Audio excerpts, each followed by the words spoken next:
Hi friends, welcome to KR rangoli and recipes. ఈరోజు మీరు చూడబోయే రెసిపీ వంకాయ రోటి పచ్చడి. ఈ పచ్చడిని గ్రైండ్ చేయకుండా నేను దంచి చేస్తున్నాను. అలా చేస్తే టేస్ట్ చాలా బాగుంటుంది. వేడి వేడి అన్నంలో ఈ వంకాయ రోటి పచ్చడి నెయ్యి వేసుకొని తింటే చికెన్ మటన్ కూడా పక్కన పెట్టేయాల్సిందే, అంత బాగుంటుంది టేస్ట్. ఎలా చేయాలో చూసేద్దాం. 5 మీడియం సైజ్ వంకాయలు తీసుకొని ఒక బౌల్లో కొన్ని వాటర్ తీసుకొని కొద్దిగా సాల్ట్ వేసి ఈ వంకాయల్ని చిన్న ముక్కలుగా చేసి ఆ బౌల్లో వేసుకుంటున్నాను.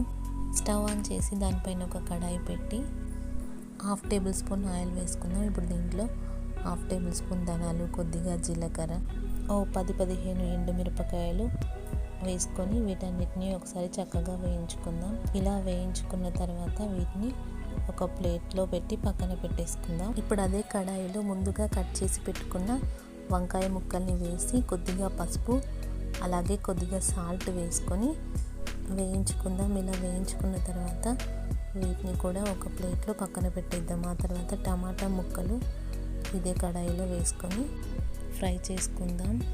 ఇప్పుడు దీంట్లో 1 టేబుల్ స్పూన్ అంతా చింతపండు వేసుకుంటున్నాను. ఇప్పుడు వీటిని చక్కగా ఫ్రై చేసుకొని ఆ తర్వాత వీటిని కూడా ఒక ప్లేట్లో వేసి పక్కన పెట్టేసుకుందాం.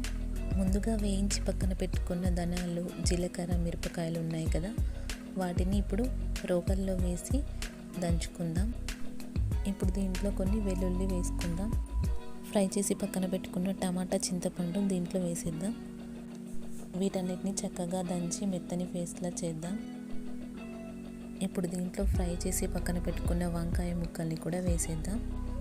వంకాయని కూడా మెత్తగా అయ్యేంత వరకు దంచి ఆ తర్వాత 2 ఉల్లిపాయలు తీసుకొని వాటిని ఇలా 2 ముక్కలుగా చేసి దీంట్లో వేసుకుందాం. ఆ తర్వాత కొద్దిగా కొత్తిమీర వేసి అన్నిటినీ చక్కగా దంచుకుందాం. ఈ విధంగా అన్నిటినీ కలిసేలా దంచిన తర్వాత కొద్దిగా సాల్ట్ వేసుకుందాం. ఇలా పేస్ట్లా దంచిన తర్వాత ఒక బౌల్లో వేసి పక్కన పెట్టేసుకుందాం.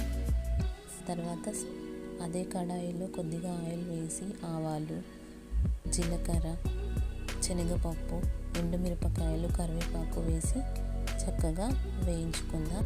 ఇప్పుడు 4-5 ఉల్లిపాయలు చిన్న ముక్కలుగా కట్ చేసి దీంట్లో వేసుకుందాం. ఇలా వీటన్నిటిని చక్కగా వేయించుకున్న తర్వాత మనం ముందుగా పక్కన పెట్టుకున్న పచ్చడి ఉంది కదా, ఆ పచ్చడి బౌల్లో ఈ తాలింపుని వేసేద్దాం.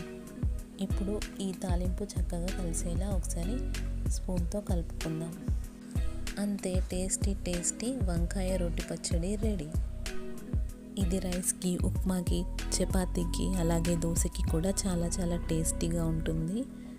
అలాగే వేడి అన్నంలో ఈ పచ్చడి వేసుకొని నెయ్యి వేసుకొని కలుపుకొని తింటే ఎలా ఉంటుందంటే అది మాటల్లో చెప్పడం కాదు, టేస్ట్ చేస్తేనే తెలుస్తుంది, అంత బాగుంటుంది. సో మీరు కూడా ట్రై చేయండి ఒకసారి. ఈ వీడియో మీకు నచ్చిందని అనుకుంటున్నాను ఫ్రెండ్స్. నచ్చితే లైక్ చేయండి, షేర్ చేయండి, కామెంట్ చేయండి. మన ఛానల్ని ఫస్ట్ టైం చూసిన వాళ్ళైతే సబ్స్క్రైబ్ చేసుకోండి. Thank you for watching.